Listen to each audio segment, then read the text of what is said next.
how the Social Security Administration uses the outdated Dictionary of Occupational Titles to deny legitimate Social Security disability claim. The Social Security Administration uses a 5-step sequential evaluation to determine if you're entitled to your benefits. Now, most cases are decided at step 5, and that requires the Social Security Administration to find that you are not capable of doing any other work in the mythical, hypothetical, not real world national economy in view of your age, your education, the skills that you've learned in your past, and your work capacity, notwithstanding whatever your medical conditions might be. They use the Dictionary of Occupational Titles to get at that answer.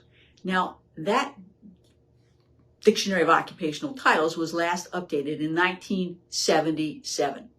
You can only imagine the number of jobs that no longer exist. That's pretty extensive. And you can imagine the jobs that are being created that don't exist. The key here is whether or not you can perform unskilled sedentary work. And despite the fact that these jobs don't exist, they're going to use the DOT. So let me give you an example. Document microfilmer, call-out operator, a nut sorter, an addresser. I hear these all the time in a Social Security hearing. And you would think that the Social Security Administration would have developed a replacement. They spent lots of time, lots of money, and they haven't, which is another story in and of itself.